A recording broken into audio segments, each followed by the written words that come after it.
Mafia Mukhtar Ansari को फर्जी arms licence case में उम्र कैद की सजा सुनाई गई है। 2 सजा पर कोर्ट की रोक के मामले को छोड़ भी दें तो मुख्तार अंसारी अभी 6 मामलों में सजा याफ्ता हैं। पूर्वांचल की राजनीति पर दबदबा रखने वाले मुख्तार अंसारी के रसूख को योगी आदित्यनाथ सरकार के कार्यकाल में खत्म कर दिया गया है। मुख्तार का पूरा परिवार इस समय कानूनी मामलों में फंसा हुआ है। गाजीपुर से बसपा सांसद और मुख्तार के बड़े भाई अफजाल को भी गैंगस्टर एक्ट में 4 साल की सजा सुनाई गई थी।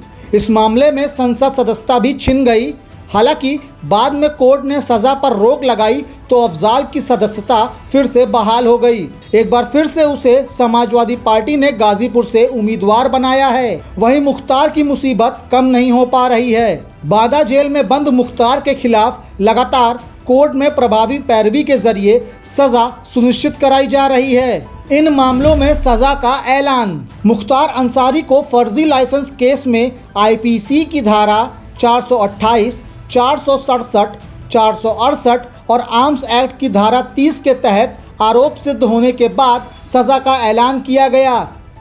कोर्ट ने उम्र कैद की सजा सुनाई। इसके अलावा 2 लाख का जुर्माना भी लगाया।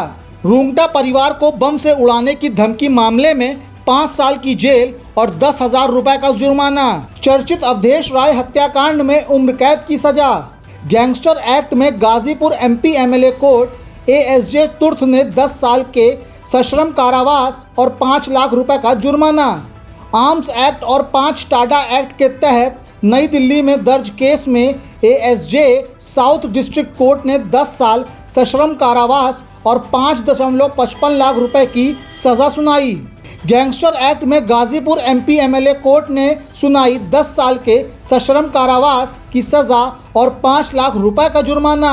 इलाहाबाद हाई कोर्ट ने सरकारी कर्मचारी को काम से रोकने और धमकाने के मामले में सुनाई सजा। लखनऊ के आलमबाग में दर्ज केस की धारा 353 के तहत 2 साल की कैद एवं 10,000 रुपए जुर्माना।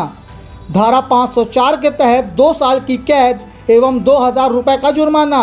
धारा 506 में 7 साल की कैद एवं 25,000 रुपए का जुर्माना।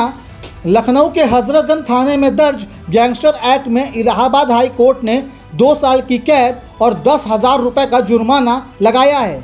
2 केस में मिली है राहत। मुख्तार अंसारी को 2 मामलों में राहत भी मिली है। आर्म्स एक्ट और 5 टाडा एक्ट के तहत नई दिल्ली में दर्ज केस में एएसजे साउथ डिस्ट्रिक्ट कोर्ट की ओर से 25 फरवरी 2003 को सुनाई गई सजा के खिलाफ अपील की गई थी। सुप्रीम कोर्ट ने 21 अप्रैल 2005 को इस मामले में सुनवाई के बाद मुख्तार अंसारी को बरी कर दिया। वहीं 15 दिसंबर 2023 को एमपी एमएलए कोर्ट की ओर से रूंगटा परिवार को धमकी देने के मामले में सुनाई गई सजा पर भी रोक लगाई गई है। इस फैसले पर 16 जनवरी 2024 को प्रभारी जिला जज की कोर्ट ने रोक लगाई। ब्यूरो रिपोर्ट संदेश वाहक।